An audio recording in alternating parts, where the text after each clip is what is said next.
નમસ્તે વિદ્યાર્થી મિત્રો, આજે આપણે જોઈશું ધોરણ 9ના શારીરિક શિક્ષણના પેપરનું સોલ્યુશન.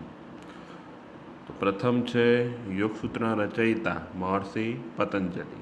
યોગ શબ્દનો અર્થ વિશાળ. માનવી કેવા પ્રકારનું પ્રાણી છે? સામાજિક. ભારતે વિશ્વને આપેલી ભેટ યોગ.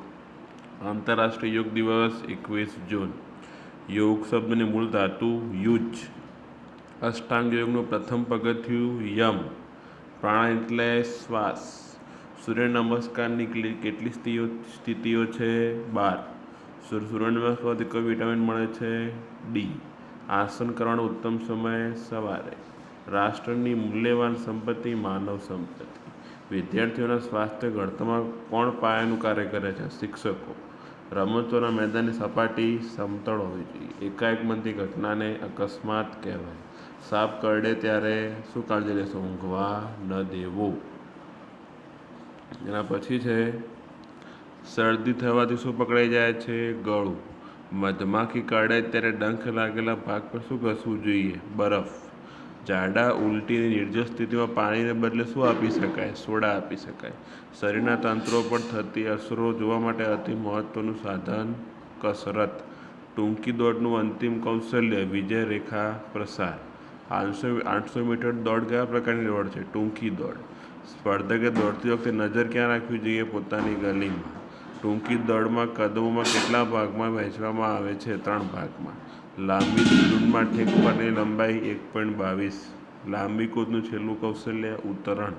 લાંબી કૂદના ખાડાની પહોળાઈ 2.75 મીટર. લાંબી કૂદના ખાડાની લંબાઈ 9 મીટર. ગોળો કયાથી પકડવામાં આવે છે? મજબૂત હાથથી. ગોળા ફેંકના વર્તુળનો વ્યાસ 2.135. કેટલા કૌશલ્યો હોય છે? 5. અસરકારક પદ્ધતિ ડિસ્કોપર. કબડ્ડી મૂળ કયા દેશની રમત છે? ભારત.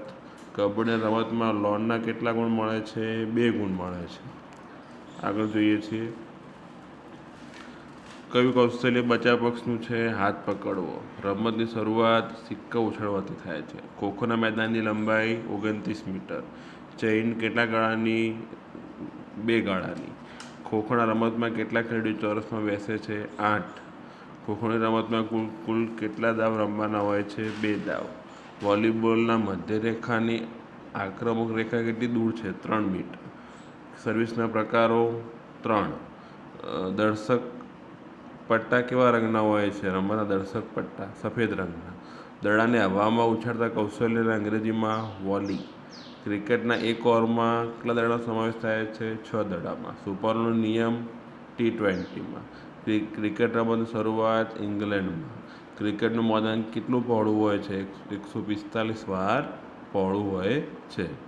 તો આ હતું આપણા શારીરિક શિક્ષણના પેપરનું સોલ્યુશન.